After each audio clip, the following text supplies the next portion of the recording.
Welcome back, everybody, to Not a Professional Podcast. The podcast where we talk about everything under the sun, but we're definitely not qualified to be giving anyone advice. At all. Zero qualifications. Negative qualifications, probably. Yeah. Anyways, I'm Jaren. And I'm Brad. And today, man, I'm actually kind of pumped. Same. You know, we're diving into the future of technology. And, not just the boring one-day cars will fly stuff.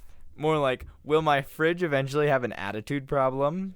Or, will AI finally understand that when I say play music, I don't mean the same 3 songs on repeat? Exactly. The stuff's exciting, but also slightly terrifying. Yeah, because we're at this point where every week there's some new gadget, some crazy AI demo, or robots doing backflips. And meanwhile, I'm just trying to figure out how to get my Wi-Fi to stop dropping during Netflix. That's a real technological struggle right there. But honestly, it feels like we're living in the intro chapter of a sci-fi novel, and I kind of love it. Same here. So we're going to talk about all the ways tech is changing, why it's awesome, why it's scary, and probably make a few bad predictions along the way. Which, let's be real, will age horribly by the time someone listens to this in 2 years. Oh yeah, for sure. Someone's going to be like, wow, they really thought robot baristas were the future. Hey, if a robot makes me a decent latte, I'm all in. Same. Anyway, let's get into it. Okay, so let's start here. What piece of tech are you most excited about right now? The thing that makes you go, yeah, the future is actually going to be awesome. Ooh, okay. Honestly, AI art stuff. Not because I'm good at art, I'm not, but because I can type 3 words and suddenly I have a painting of a penguin riding a skateboard through space. That is the most Jaren answer ever. You don't want productivity. You don't want, world-saving technology. You want penguins in space. Listen, if the future doesn't have penguins in space, then what are we even doing? Fair. Okay, my answer's a little different, though. I'm hyped about wearable tech, like smart glasses, AR stuff.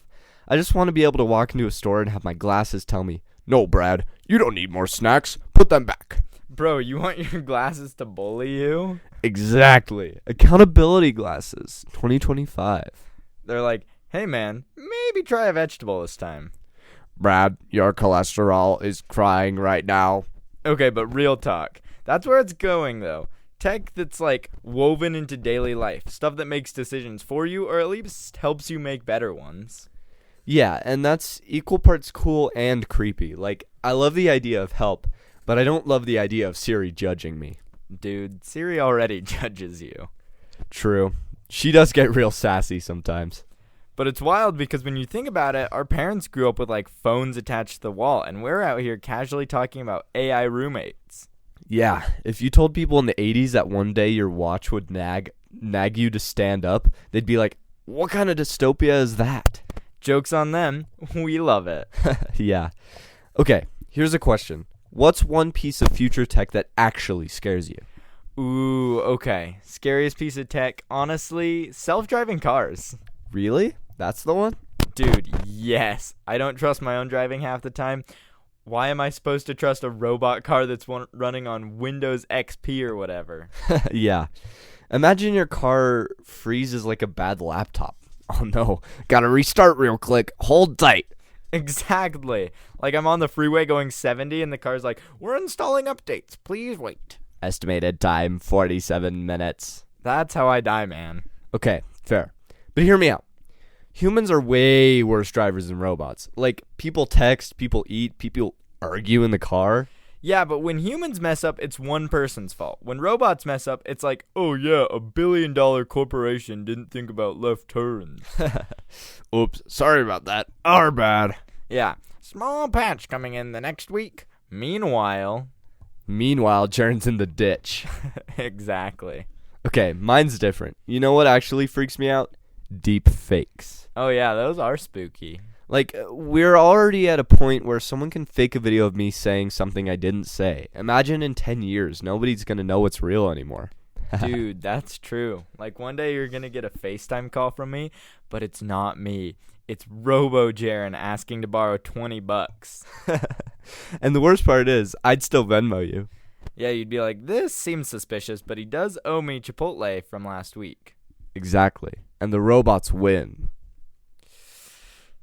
But that's a trade-off, right? Like, tech is gonna give us so much cool stuff, but it's also gonna come with this giant bag of problems we didn't order. Yeah, like Amazon packages. Yeah. You didn't ask for it, but it shows up anyways. Okay, but flip side. What's the one thing you hope technology gives us in our lifetime? Like, dream big. Oh, easy. Teleportation. Ooh, that's the golden one. Think about it, man. No airports, no TSA, no sitting next to a guy eating tuna on a plane. That's so specific. Did that actually happen to you? Yes. Yes, it did. Scarred me for life. Okay, fair. Teleportation would be sick. I think mine would be like universal translator or something. Instant. So you could go anywhere in the world, talk to anyone, and it's like you've known their language your whole life. Oh, yeah, that'd be amazing. And also one more practice than and also way more practical than my answer. Yeah, but practicality is boring. Tuna guy is not. That's true. Okay, so maybe that's where we land. The future is equal parts terrifying and awesome. Self-driving cars that crash, deepfakes that scam us, but also teleportation and robot coffee machines. And penguins in space. Don't forget that. Of course, always penguins in space.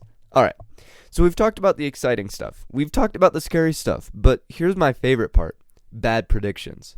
Like the things that people swear are going to change in the world, but in 10 years, we'll laugh about it. Oh, man. Easy. The smart fridge. Yes! Dude, I don't need my fridge to send me push notifications. Like, hey, Jaren, you're out of milk. I know. I opened the fridge and saw nothing there. Or worse, it's like, we've noticed you've eaten pizza 5 nights in a row. Would you like to reconsider your life choices? Bro, if my fridge starts roasting me, I'm moving back to an ice box. Yeah, just a block of ice and vibes. Okay, what about you? Bad prediction? Honestly, the metaverse. Ooh, spicy take. Yeah, like, I get the idea. VR, hanging out with friends, whatever. But nobody's putting on a giant headset every day just to go to a fake coffee shop. True. Like, imagine you log in, sit at a fake Starbucks, and still pay $9 fake for a fake latte. Yeah, and the Wi-Fi still doesn't work. So it's just like real life. Exactly, but with worse graphics. Okay, last one from me. Smart toilets. Oh, no. Listen, nobody needs Bluetooth in the bathroom. Nobody. Bro, your toilet's gonna get hacked one day. That's what I'm saying. Like, imagine, some guy in Russia is controlling the water pressure in your bidet. That's nightmare fuel. That's the real cyber warfare. Forget nukes. It's just hacked toilets. Okay, that's where we end this segment. Yeah, before this gets out of hand. Too late. Oh, gosh. Yeah. That was not good. That was really bad. So, I don't know if you guys noticed anything weird about that intro. At least I sure hope you noticed something weird, because otherwise, that says something really embarrassing about us. Embarrassing. So just sat on the ground. Yeah, well, I was sitting in a chair because I had to read my script, Our script. off of the laptop. And we say our script, but that was completely written by AI. Yeah, it's pretty obvious. I really hope it was obvious. I really am scared that people are going to listen to that and be like, man, Jaren and Brad were really funny this week. Oh, God. They only listened to those first 7 minutes, and they're like, man, they were on a roll. That's a good episode. Well, it cut out all the negative space and thinking and That's true, it did. doing random crap. Except for instead of making stupid mistakes like our words tripping over each other, it just made us make mistakes like, oh, I can't read. Yeah. Somehow I still feel like we're reading a script, even though I know we're not, and it's really terrible. Yeah. That felt like now I understand why podcasts normally sound the way that they do. Because script 'Cause they're writing scripted. sucks. like we listen to all these podcasts in AP Lang and stuff, and they all sound just like that, like exactly like that. Oh yeah. And I didn't know why. I was like, they must have edited this down so much, but no, they had it entirely scripted. Yeah. Which must have been a nightmare. They're not short. No, those are like hour-long episodes, and we had a 5-page script that lasted us 7 minutes. Yeah. So they must have like 40-page script. Or more. Exactly. I think that the worst part about that AI script, though, was it wanted me to laugh at everything. No, it wanted me to laugh at everything. It was weird. It was like, laughs here. Still laughing. But it always wanted us to laugh at the beginning of our sentences and then nowhere else. So I did that. There was one point where it said laughing, and I didn't see that it said still laughing. So I was like, Yeah, those jokes were not funny enough for me to want to laugh. No, they were really, really bad, dude. Also, disclaimer, it made me say that I like AI art. Yeah, it really did. I don't like AI art. I think that's the worst thing that's come out of AI ever. It also had us do predictions of many things that we have. Yeah. Like smart toilets, that's a thing. Smart fridges, that has been a thing for like a decade. Yeah, those are not gonna lie though, it was right. Self-driving cars are a thing. Like, it was right about some stuff just being stupid. But then it was like the universal translator was more practical than teleportation. Yeah, right. That is not true. Teleportation is a lot more practical. That was weird. It was weird. It made me not funny anymore. But at the same time, I feel like it was forced so much, you know? Like, it wanted us to be funny. Which, yeah. Okay, so here's how we made it, is we downloaded a couple of the transcripts that Spotify makes us for our episodes, and then we just plugged those into ChatGPT, and we told it to make an episode about tech that we were excited for in the future. It didn't even get the intro right, though. No, our intro is exactly the same every single week. It's, hello everybody and welcome back to NAPP, Not a Professional Podcast. The show that hopefully something. Because a lot of the time I change it up so that it's not the show that hopefully won't put you to sleep despite what our name says. Exactly. But it's never, hello and welcome back to NAPP. No, it didn't even say NAPP. It said, no. Welcome back to Not a Professional Podcast. Yeah. Which is not fun. No. It's not our brand. And then it was like, I don't know, we had like jumping parts in between it. It was really weird. I think that the weirdest part, though, was how much you were leading, you know? Yeah. Like, not that you don't lead the conversation a lot. You talk plenty. You're a good co-host. But it was like, Jaron, you just sit there and make jokes, and Brad will ask all the good questions. And I'm like, okay, all right. Yeah. It was weird. Yeah, I was asking all the questions. I wonder if it's because we plugged in the most recent episode where you took over as host. Maybe it was like, so Brad's the host. Yeah, overall, don't use AI to write podcasts, I guess is what we're learning. Really? Yeah. But I wanted to do that kind of as a demonstration of like the human spirit still has something to offer. Please.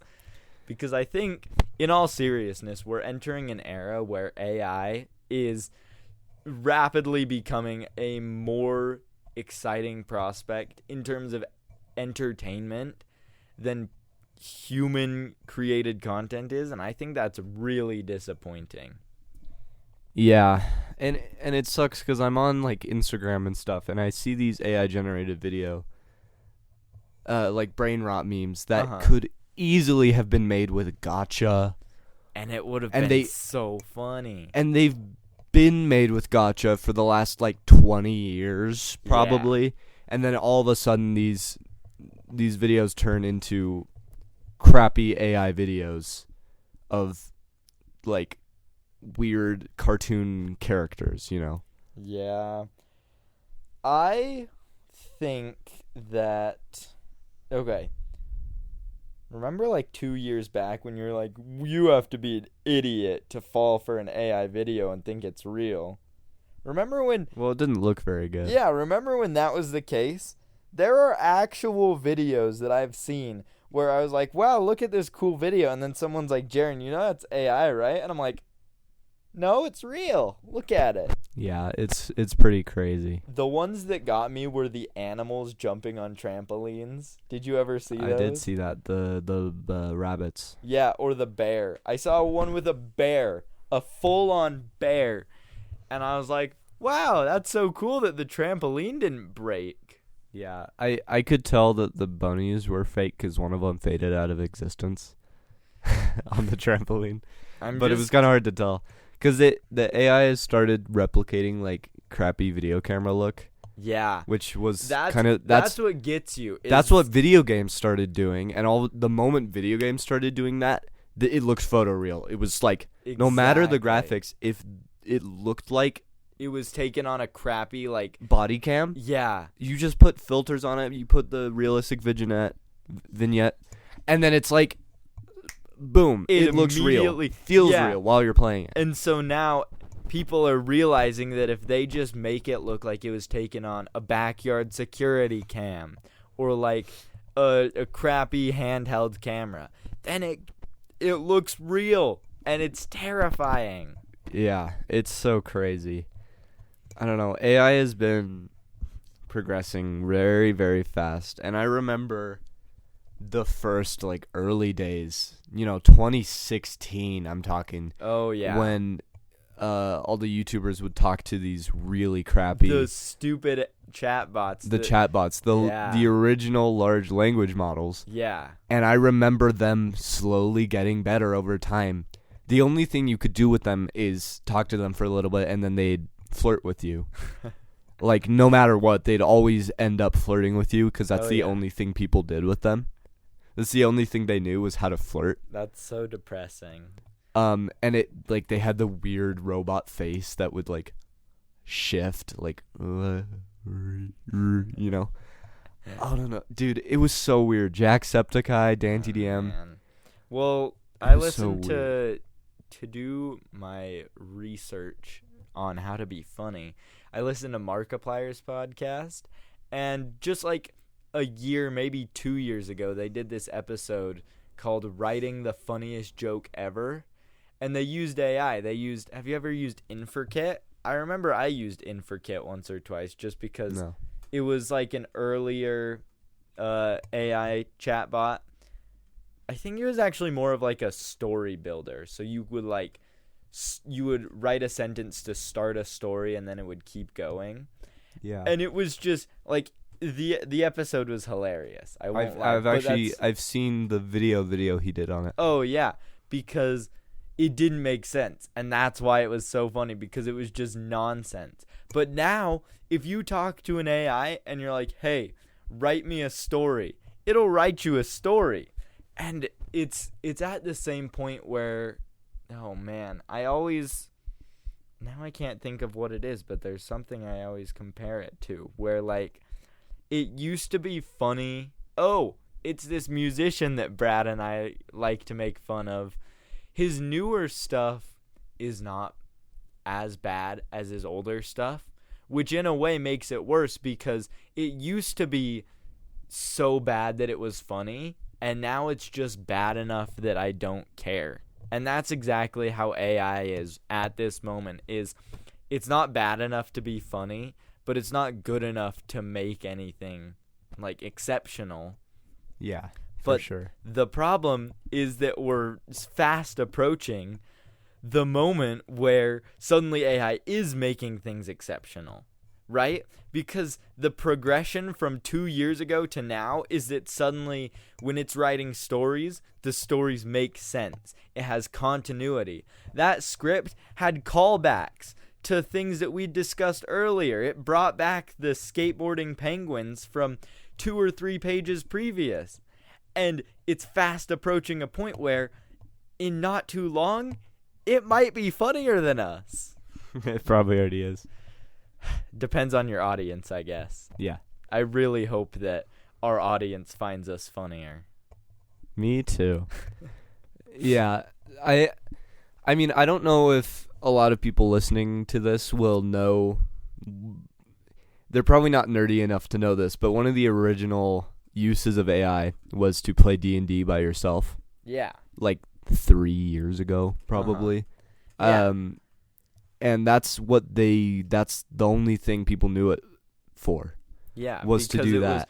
Because it was purely, like, generative, right? You'd be like, this is what happens, and it'd be like, oh, yeah, you're in the dungeon, and there's a goblin. What do you do? And you're like, I attack it, and it's like, you rolled a 4, you die. Yeah. And the other use, which I didn't even, like, compute that they were the same thing until pretty recently, is I used to watch a lot of videos that right in the very early days of AI, maybe 4 years ago, maybe even like 5 or 6 years ago. Yeah. Like this was a long time ago. There was this video where they put every single Harry Potter book into AI and had it write a Harry Potter. And it was so bad, but it was so hilarious funny, and I watched someone animate it. Yeah, I saw that one. And like I didn't even compute that was the same thing that's like terrorizing our world right now. It made that. And I also watched this Austin McConnell video where he makes a movie using primitive AI. And he like has a really easy animating software that he uses to 3D animate it, and he makes a movie with primitive AI, and it's really bad.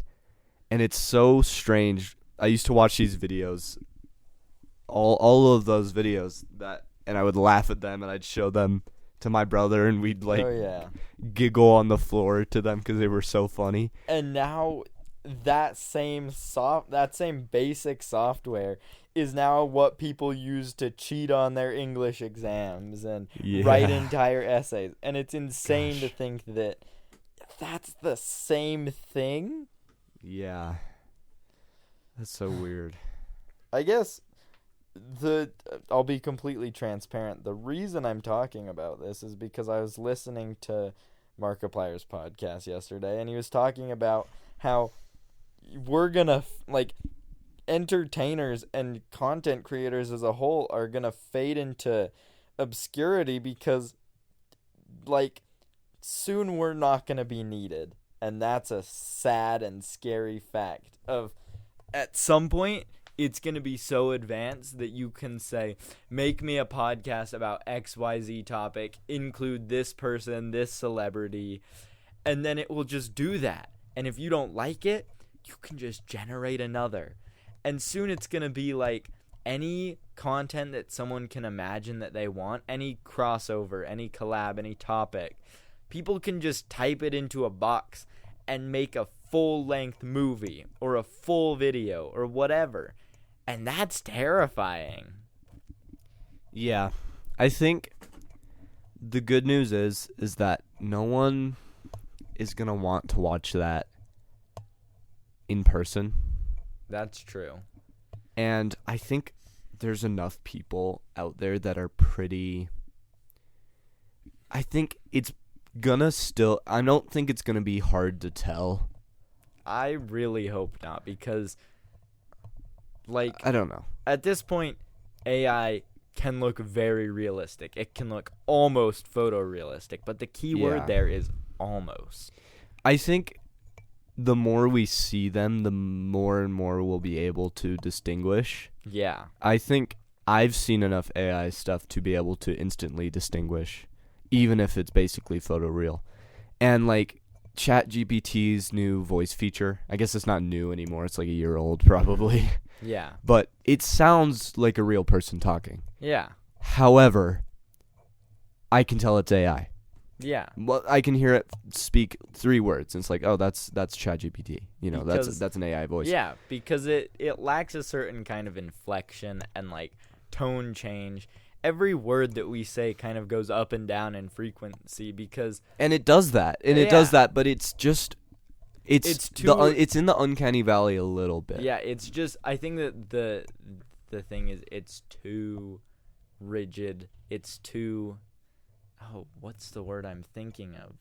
Systematic, you know? Now, the scary thing about that is that the same thing with those videos is you take that audio, put it through, let's say, a phone call filter. And then indistinguishable, which means that people are already, and they have been using this technology for like a year or two to do scams. Oh, yeah.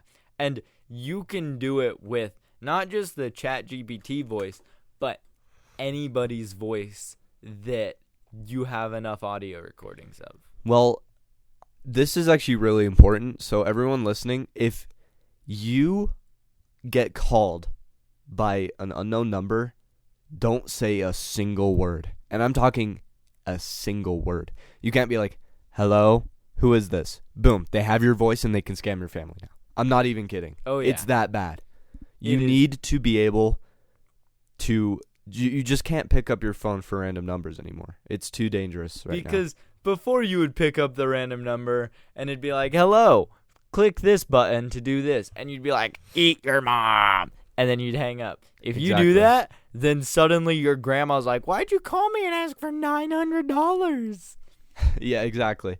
Now, I've actually had family members get scammed like this. My aunt got called and it sounded like her son.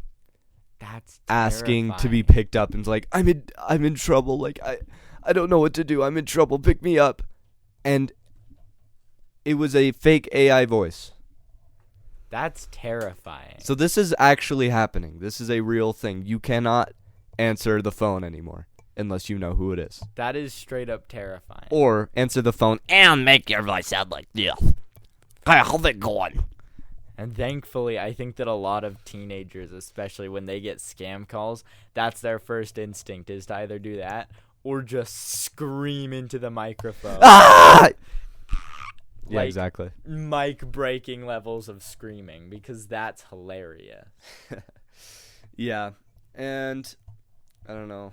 AI, It's scary. it's really scary, especially because I know a commonly talked about thing is how it is going to take all our jobs. Yeah. Which, I think that's yeah. actually a problem, is that it's taking a lot of jobs, but not the jobs that people want to be taken.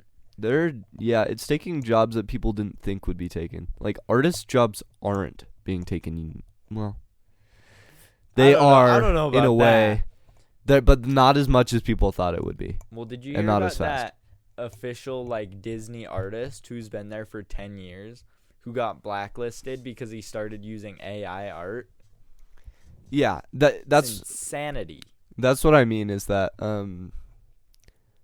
even though there definitely is AI art replacing real artists, there's still a lot of real artists just because it's so shunned. It's so looked down upon that if a company uses AI art, And I'm so instantly glad. decreases their public image for everyone on the internet. I mean, it creates like drama. People make entire hour-long video essays about how Angry Birds made an AI video ad and everyone is pissed about it. And it's like, thank goodness that that's the norm, because if that keeps up, then we don't have to worry about a future where you know, we're making entire movies with AI. But on the flip side, companies just want to keep cramming this stuff down our throats because it's cheap, because it's so cheap for them to use.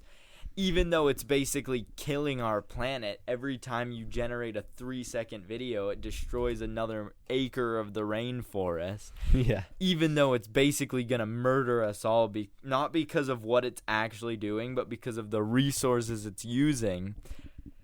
it's so cheap for companies to use and force down our throats, and it's so much cheaper than paying actual people to do anything. Yeah. And the weird part is that because it's so cheap and free for basically everyone. Yeah. I mean, I don't know the exact statistic, but it's a lot. Like, let me see. How many chat GPT queries in a day? 2.5 billion. Is that according to the Google AI? Yep. I hate that thing. Can we just... I know that you can look up, like, if you... Okay, little tip for people who are sick of seeing that. If you type in your whatever you want to look up and then you type -AI, it won't show that. But still, that's 3 extra button clicks. You think I want to do that? Like, it's going to keep popping up no matter what. And Google in general just kind of sucks, but there's not a replacement. There's nothing else on the same level. Like, what, are you going to go use Bing? You going to use Yahoo? No. Edge. No, but it does actually, I looked down a little bit. It does actually have 2.5 billion prompts a day. A day. Yes. That's insane. Which means, and that's just one AI. Like, there's a lot of AIs. The question, I guess, really is, how is OpenAI not just bleeding money? They are. Well, they are then, just bleeding money. I guess, see, because that's the only real hope, is that these companies that are like, oh, it's free AI, or like, you only have to pay $10 a month for AI. I hope that they go out of business, because then we'll be fine. Because then companies will have to make their own AI and realize that it bleeds them so much more money. Because here's something that I've been researching and following along with a little bit, is every single company in the world that does anything with technology, anyone with computers, anyone with any hardware at all, is throwing away hundreds of thousands of dollars of computer hardware and replacing it with stuff that's optimized for this AI garbage, because that's what sellers and like computer parts designers are optimizing for, is these computers with really, really optimized parts for AI that aren't any different in any meaningful way, but they're exorbitant prices, just so expensive. Yeah. It's just they're making a lot of money. Oh yeah. I just looked it up. It's a lot. They're making like 13 billion a year or something. OpenAI is? Yeah. Do we know what their, like, that's their total profit gain? Or is that just their revenue? Profits? Revenue. Oh my god. So they're projected to reach 20 billion by 2025, by the end of the year. Oh my gosh. Which I saw somewhere that it costs about $700,000 to run ChatGPT every day. That's a ridiculous amount of money. Oh yeah. And it's using, I mean, Google, I don't remember the exact numbers, but Google uses, a certain amount of water every time you search something, and it always has. Yeah. ChatGPT uses like 3 times as much water for each search, which means that it's using, 3 times, it doesn't seem like that much because it's really not that much water, but by the time you're factoring in that 2.5 billion people are searching every day, it escalates to a ridiculous amount of water every single day. Yeah. Oh yeah. I saw there's an entire neighborhood outside of a Meta AI warehouse or whatever. Where it's just people who have to like hand water the AI. No, their showers are brown. Their sink water is brown. They have no water left. Their water is completely destroyed from the AI factory, so they have to buy water from the store and keep jars and jars of water to shower with and to drink and to wash their clothes with and to water is important in a house. Oh yeah. They don't have any because it's brown rusty water. And Meta AI sucks. It does. Can we just take a moment to ask Meta AI, have you ever used the photo generation on Meta AI? I have, and it's hilarious. It looks so bad. And when you have AI models that are cranking out essentially photorealistic pictures, and then Meta AI comes along creating the most clownish images of all time. Meta AI is still so bad that there's a feature on Instagram where you can edit your photos, and that's the only thing I use AI for because it's so funny to click the edit button and type in make him smile, and then his entire face gets distorted and it's like and it is, oh my gosh, so. And you can make them old, and it looks so bad. It's so funny. The question is just, how is Meta AI so far behind? Because Meta's not like a broke underground company that has no money.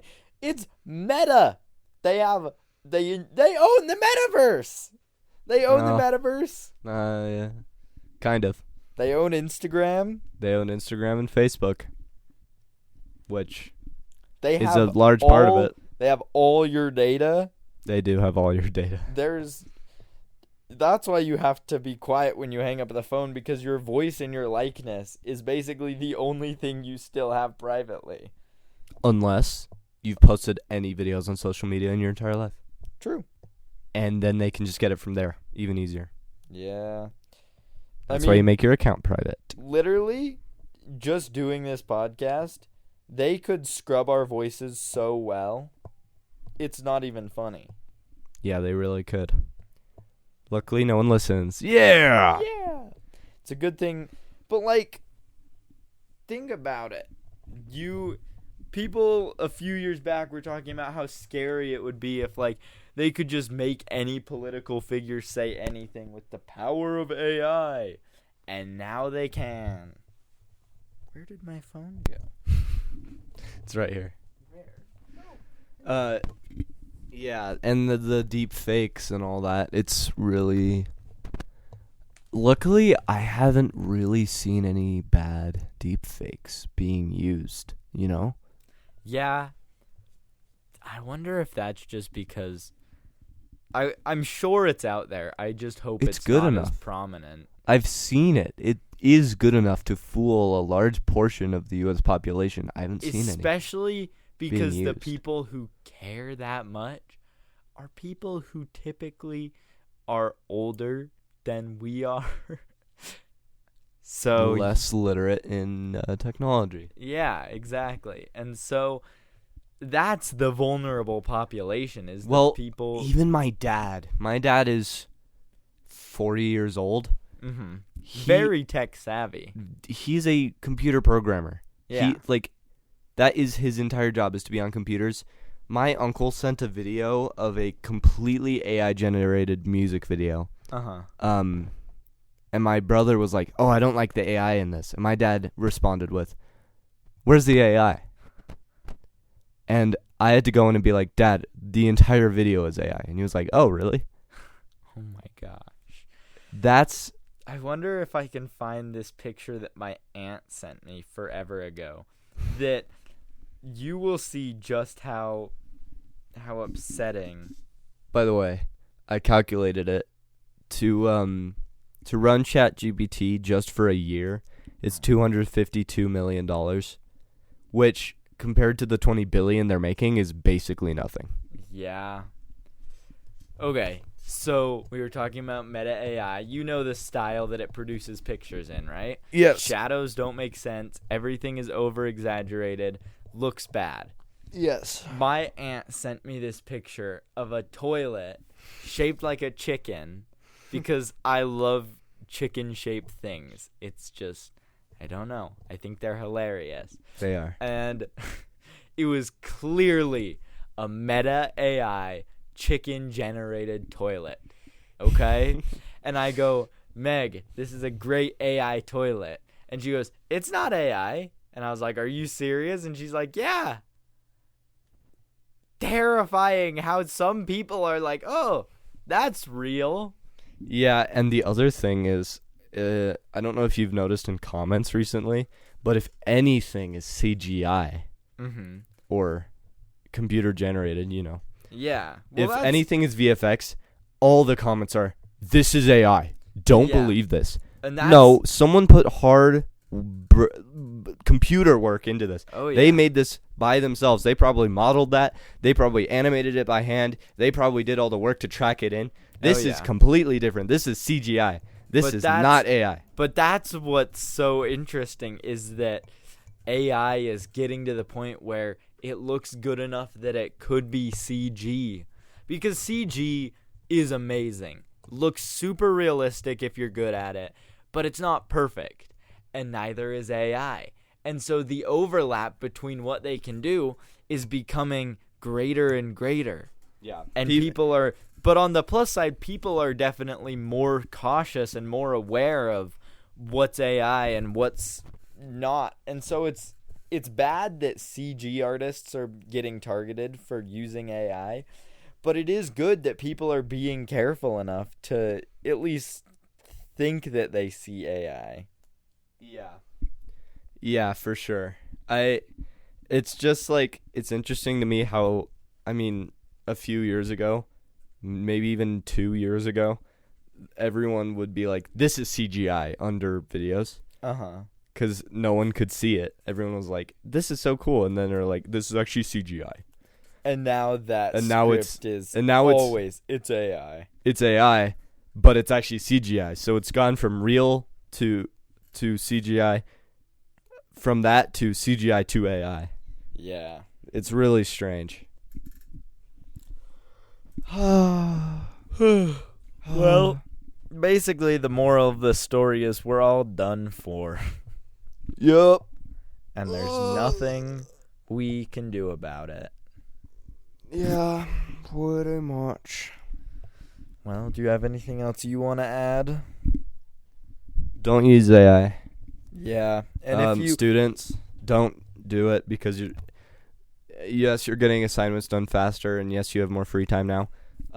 But you're actually not developing your brain. And who's going to hire someone? College is basically already, not useful at all. Companies have literally come out and said that getting a college degree does not increase your chances. Did you know that Google very recently got rid of the requirement to have a degree to work there? Oh my gosh. You don't need a degree to work at Google anymore. So college is basically not useful anymore for the degree part of it. So just do the work and learn. Expand your brain. Students using AI is making them dumber because they're not using their critical thinking skills. They're not thinking. They're not using their brain. That's why school exists, is so, even though a lot of the time the stuff you're doing is pretty useless, it's useful because it's increasing your brain power. It's helping you read or helping you write and increasing your critical thinking skills, which is something we desperately need as a society. To all the students out there, it's not worth it. Just do the work. Exactly. Because then you'll learn. And that's the last thing I have to say. So, don't use AI. And if you do, there's more ethical AIs and there's less ethical AIs. You should do your research and make sure the AI you're using is at least not, stealing other people's work or destroying as much of the environment. You should be using AI that's trustworthy, that's reliable, that's made by people who are not trying to destroy everything. And that's that. So be safe out there, I guess, is the moral. And thanks for listening. This has been a bonus episode, so we'll probably have an episode next week. And as we like to say to end every episode, how do we end our bonus episodes? I don't know. Yeah, I mean, We made it up, but I forgot. Yeah, Doesn't matter. No one's ever listened to the end of this. exactly. Asparagus.